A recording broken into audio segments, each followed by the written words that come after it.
On the job, everybody knows. They take that back. Down in Mississippi, folk are going to court to try to get the right to go pray at a football game.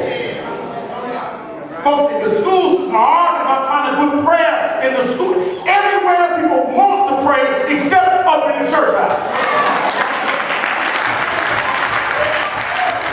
In the church house, we mad about having to stand up to pray. We give you to stand up a second ago and have devotional prayer we got to have. Pray again. Why can't I just sit down here and y'all? You ought to have somebody pray for you with all the mess we got going on in our lives. You ought to come to me on your knees Sunday after Sunday and say, Lord, you didn't kill me this morning. I'm thankful for being here. And you give me just another chance. Worried about where it falls. If I could just sit down.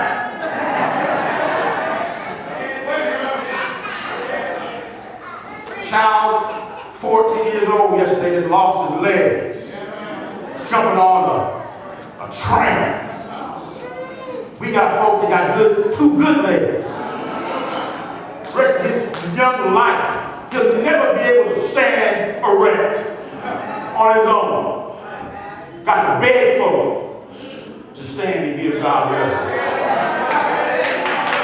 The legs are not yours. The knees are not yours. Your feet are not yours. Everything belongs to He who made us. I'm going somewhere with this. Because the Matthew text tells us Jesus is having a stern conversation with his apostles. He just called them all together. He's gone through the Beatitudes. He's explained to them the purpose. But he gets them and he's got 12 men that he knows if he don't put his foot on their neck from the beginning, they're going to go crazy. There's some folk who don't need title and position. There are some people who don't need a task because if you give them a hint, they'll take a lie.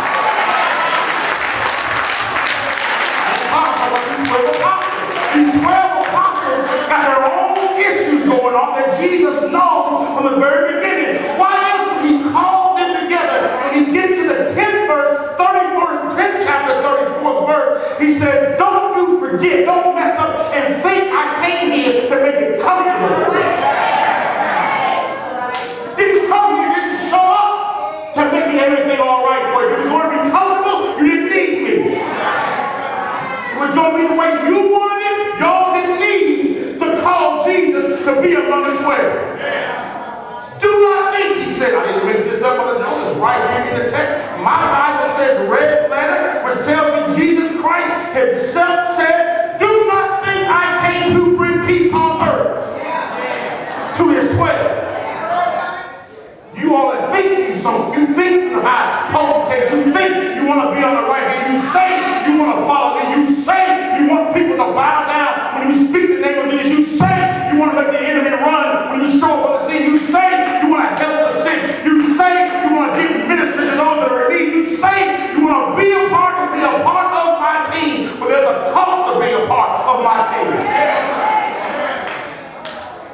And everybody that you've run with before ain't gonna like it.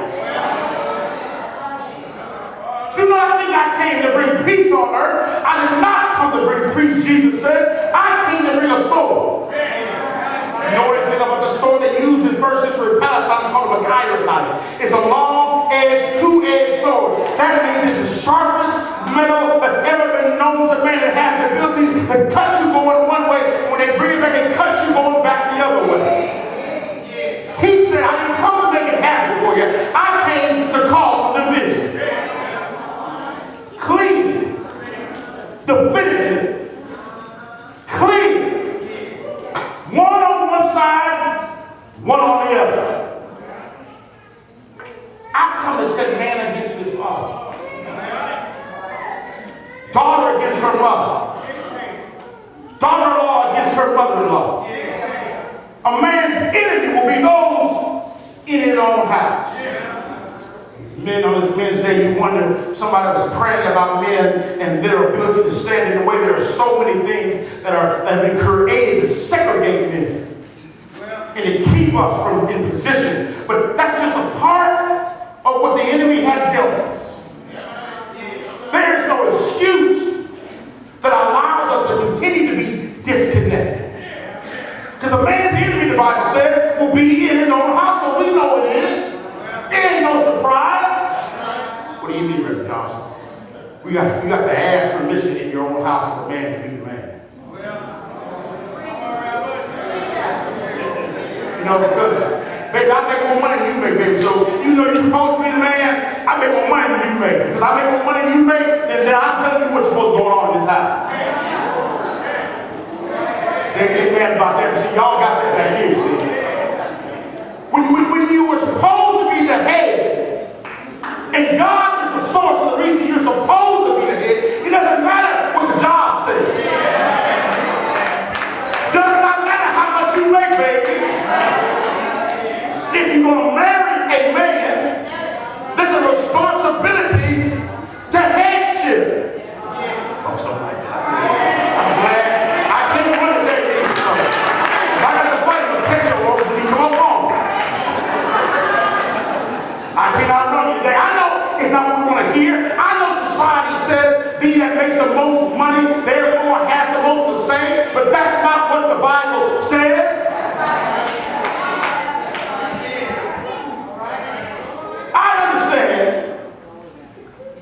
We want to be what the world says instead of what the Bible says.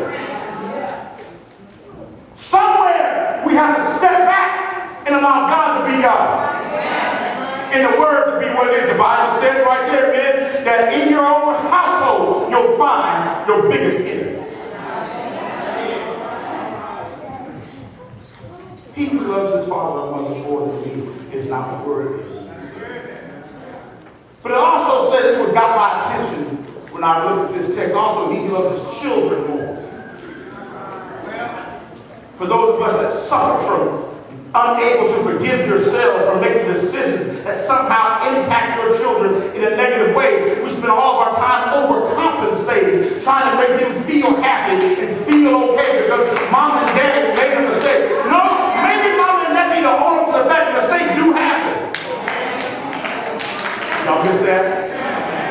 There is no manual that comes out with childbirth. Spank the child when the child is not eating their peas on Friday. Page 7. The child is insubordinate. Speaking back to you in the store. Page 14 tells you how to handle that situation. There's no manual with children. In other words, mommy and daddy, you will make some mistakes. You will do some things that's wrong. But you can't spend your life trying to correct your mistakes and let them dictate them being your children, dictate you how to be a parent. I'm going to do everything right. All the buggers like I could have been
son. When you love your child more than Jesus.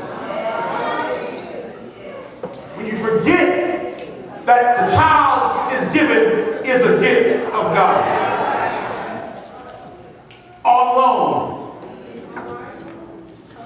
And can be taken away. Jesus looked at his apostles in the 38th verse. He says, he, meaning his apostles, who did not take his cross, life's burden, their shadow, their stuff, their things, and follow